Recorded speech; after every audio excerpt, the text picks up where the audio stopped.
Obrigado pela palavra. Dizem que existem atividades mais espiritual e menos espiritual. As atividades, do ponto de vista por ser igreja, ainda continuam a defender que tudo é espiritual. O que acontece quanto à questão da espiritualidade? Vai existir atividades que vão estar mais ligadas à questão social do que à questão espiritual. Nós estamos a falar de questão espiritual, sim. Quantas vezes nós oramos durante o culto? Quantas vezes nós lemos palavra durante o culto? E quanto tempo nós estamos lendo palavra e está existindo mudança? Não queremos cair na questão de que nós não precisamos as atividades espirituais. Nós precisamos. Mas existe jejum, existem as vigílias, existem programas de oração. E vemos que as nossas atividades tendem, ou seja, não precisam que nós tenhamos atividades uniformes. Nós precisamos de inovar. A pergunta é, quando é que uma atividade é espiritual? A atividade espiritual, quando está ligada a pontos ou atividades mais espirituais. Estamos a falar, por exemplo, de jejuns. É espiritual? É espiritual. Jejum é espiritual. Que sanga masculina? A sanga masculina não é espiritual? É uma atividade ligada para o âmbito mais social. Ok, obrigado. Mano Vande. Bom, o conceito que ele trouxe aqui, quando é que uma atividade é espiritual? Não, pode pegar. Em princípio. Quando é que uma atividade é espiritual? O conceito que ele trouxe aqui. Tá eu primeiro vou defender algo, né? A minha linha de defesa é a seguinte: melhor do que ir à igreja, seja a igreja, né? Porque o ir à igreja é um ato, né? De ir, porém ser, você se torna igreja em você. Para ir buscar esse texto, eu vou buscar ainda o livro de Mateus, capítulo número 4, quando a Bíblia está dizendo que o Espírito Santo de Deus transportou Jesus até o deserto para ser tentado. E naquele momento, ok?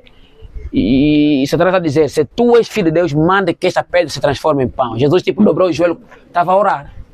É o que está lá escrito? Não. Ou então tipo estava embora a cantar. Né? O que está lá escrito? Está escrito que nem só do pão vive, a espiritualidade está ali. Está a entender? Porque a espiritualidade não deve ser medida em função de uma atividade. Quem torna a atividade espiritual é a pessoa que é igreja, okay? que é igreja.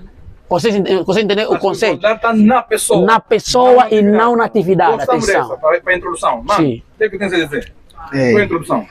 Oficina masculina, vista gruta, qual é o enquadramento espiritual que tem? Ok.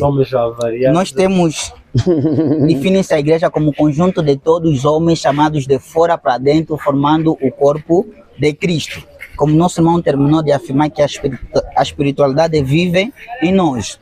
Mas nós realizamos atividades espirituais, muitas das vezes para fortificar a nossa fé. O que significa que é a atividade espiritual?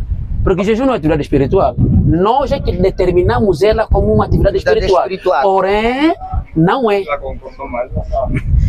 Bem, agora, pode dar teu ponto de vista. É assim, o que é que você caracteriza uma atividade espiritual para ti? O que é que entende uma atividade espiritual? Eles já falaram que é jejum? Não.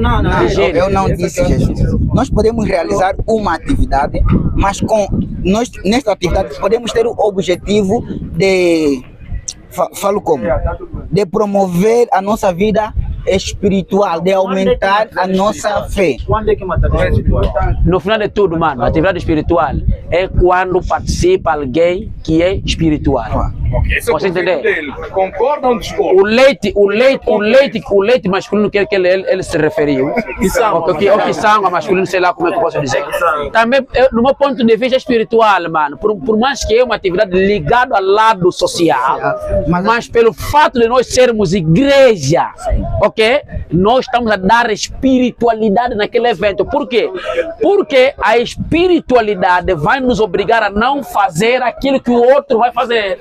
No final de tudo, o homem espiritual não faz aquilo que o mundo faz. Estão de acordo? O contrário de decisão, o debate acabou. Não, a questão do irmão é a questão de nós alinharmos o que diz respeito. Falou sobre espiritualidade, né? Atividades espirituais e não espirituais. Nós não criamos um debate de dizer não, é diferente ou é discórdia, mas que fica patente para quem ouve, para quem aprende, que quando tu vais para a igreja, é um local que é caracterizado como um local espiritual. É o que ele disse. Vamos à igreja? Não, a igreja. Vai rebater. Não, ele não vai rebater, porque a igreja é um local onde vão pessoas que têm o espírito. Porque as pessoas começam a ter o espírito quando começam a aprender. Não, um momento. Eu não disse isso. Eu não disse isso. Sim, eu não disse isso. Eu não disse todo mundo. Eu disse as pessoas quando vão à igreja aprendem sobre o espírito. Porque o homem normal não pode entender as coisas de Deus porque lhe parecem loucura. Daí a questão que temos que evangelizar para as pessoas saberem sobre Cristo. Mano. Não vamos aqui particularizar, porque a Bíblia é muito clara dizendo que o nosso corpo é templo do Espírito Santo. Amém. Podemos ter em nossa mente, não estamos a realizar uma atividade, não precisamos lembrar que nesta atividade tem homens ungidos pelo Espírito Santo. Então, automaticamente essa atividade continua a ser uma atividade espiritual. Até porque é ligado à igreja. Conclusão. Na conclusão, continuo a defender. Minha linha de defesa continua a ser o mesmo. O ser humano que crê em Jesus, que tem o verbo que se materializa em palavra, em ação, é uma pessoa, é um ser espiritual. Yeah. E para aqueles que acham-se não espiritual, acham-se que precisam de alguma atividade espiritual, precisam só simplesmente ser quebrantados para servir e ganhar a sua forma espiritual. O próximo debate tem que ser mesmo sobre isso. Estou à espera disso. Acredito que os meus colegas deixaram grandes conselhos e para todos tenhamos em mente, o corpo do homem é o templo do Senhor. Então somos todos espirituais quando aprendemos mais de Cristo. Obrigado.